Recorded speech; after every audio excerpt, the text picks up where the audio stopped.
Maaf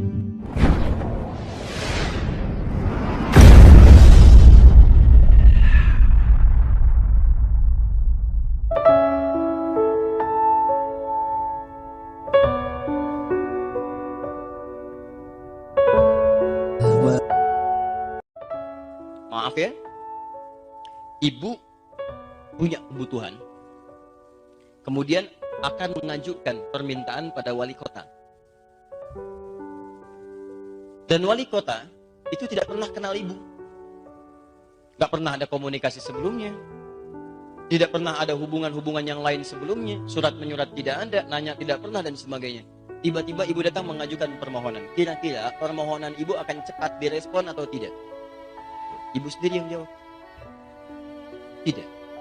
Sekarang ibu ingin meminta sesuatu kepada Allah, ingin memohon, ingin dimudahkan, ingin segalanya. Tapi ibu tidak punya hubungan dengan Allah. Bagaimana Allah bisa memberikan yang terbaik untuk ibu? Maka dari itulah ketika Allah menamai dirinya sendiri dengan nama Allah. Kalimat Allah dalam bahasa Arab selain memiliki makna yang dipertuhankan, juga punya makna yang kedua, yaitu al-ma'budul haq, yang paling benar untuk disembah. Hak. Al-ma'budul haq. Ketika disebutkan Allah, maka yang pertama memiliki arti yang dipertuhankan, tidak ada Tuhan selain Allah. Yang kedua, yang berhak untuk disembah, diibadahi.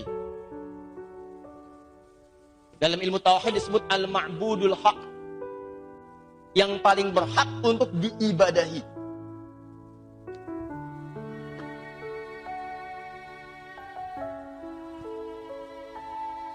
Sudah? Siapa yang sedang tidak punya masalah? Boleh angkat tangan? Tidak ada, Bu. Tidak ada manusia yang hidup tanpa masalah. Karena masalah diturunkan oleh Allah bukan untuk menjadikan pribadi kita bermasalah, tapi meningkatkan kualitas kehidupan. Kualitas hidup kita tidak akan meningkat. Anak-anak SD yang tidak diuji nggak akan bisa naik ke SMP. Karena diduga tidak akan bisa mengalami kesulitan saat di tingkat-tingkat SMP. Anak yang tidak ujian di SMP nggak akan naik ke SMA. Di sifat ujian itu bukan ingin menghadirkan hidup kita bermasalah, tapi ingin meningkatkan kualitas kehidupan yang kita alami. Misal, di Quran surah kedua Al-Baqarah ayat 155. Paling kiri sebelah atas. وَلَنَبْلُوَنَّكُمْ بِالشَّيْءٍ. Setiap orang yang hidup akan diuji dengan berbagai persoalan kehidupan. Minal khauf, khawatir. Hanya gelisah. Ustadz kapan selesai ya? Sudah lapar, belum ada konsumsi panitia, bisa gini? Wal ju', lapar. Ya. Wa naqsi minal amwal, harta mulai berkurang. Kemarin harta tinggi-tinggi, statusnya tinggi, sekarang begitu berkurang, mulai kepikiran dan sebagainya. Jadi hidup itu berbanding lurus dengan ujian. Hidup sama dengan ujian, masalah. Di pernyataannya, orang yang hidup pasti punya masalah. Pasti itu.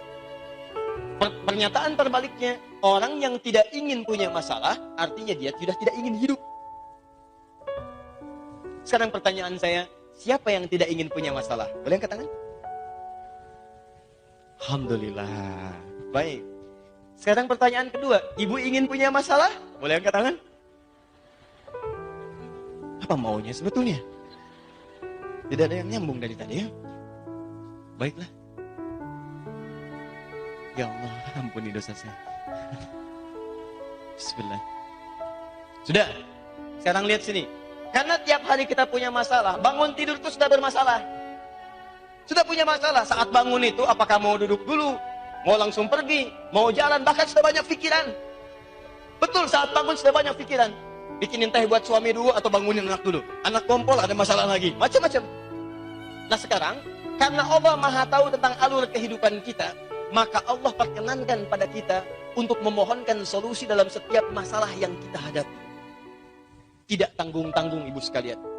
Karena saya Allah, kata Allah, saya yang layak dipertuhankan. Tapi saya pun punya sifat al-ma'budul haq.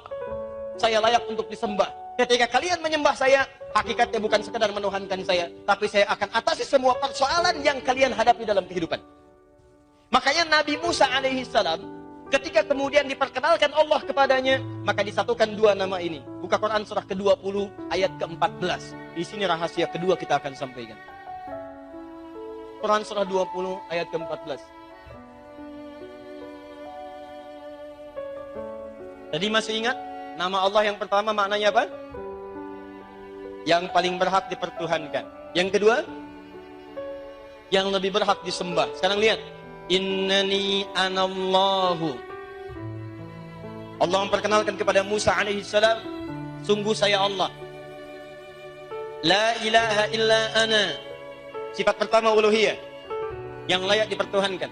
Tidak ada Tuhan yang layak disembah kecuali saya. Tidak ada Tuhan yang lain kecuali saya. Kemudian teruskan, fa'budni, maka sembah saya. Yang pertama menegaskan sifat ketuhanan, yang kedua menegaskan sifat penyembahan kita kepadanya. Yang paling menarik ketika diminta menyembah Allah, kita bertanya bagaimana caranya. Kata Allah, wa aqimis shalat li dzikri. Tunaikan salat untuk mengingat saya. Tunaikan salat sebagai pembuktian dari penyembahan kepada saya. Ibu sekalian, ketika kita diminta menunaikan salat, ternyata bukan sekedar ibadah. Itu membuktikan gambaran dari tauhid kita kepada Allah. Benar nggak kita mengakui Allah sebagai Tuhan? Benar nggak kita mau menyembah Allah? Jadi kalau ibu ingin bedakan antara orang Islam yang betul-betul ingin menyembah Allah dan mentauhidkan Allah dengan orang Islam yang cuma ngaku Muslim, mengatakan Allah tapi tidak membuktikan perkataannya, maka cek dalam sholatnya. Karena Nabi Musa ketika diperkenalkan, saya Allah, sembah saya, untuk membuktikan saya Allah, dan untuk membuktikan kamu menyembah saya perkenankan kamu untuk sholat.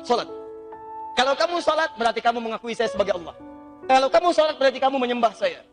Tapi kalau ada orang mengaku Allah Tuhannya tidak mau sholat, ada yang salah dengan pengakuannya. Karena itu sholat, itu kemudian diabadikan sampai akhir umat kehidupan manusia. Silahkan cek. Tadi Nabi Musa sholat, Nabi Isa sholat. Ibu buka Quran surah Maryam, surah 19, dari ayat 31 sampai dengan 33. Sholat. Ibu buka Quran surah 19 Maryam, ayat 55. Nabi Ismail sholat, memerintahkan keluarganya untuk sholat. Wa kana ya'muru ahlahu bis sholat. Ibu buka Quran surah ketiga Ali Imran, ayat 38 sampai 39. Nabi Zakaria sholat. Kalau ibu urutkan, bukan hanya di syariat Nabi Muhammad SAW. Saking pentingnya sholat sebagai pembuktian penyembahan pada Allah dan menuhankan Allah, ikhlas dalam menuhankan Allah, maka semua hamba yang pernah hadir dalam kehidupan di bumi semua sholat.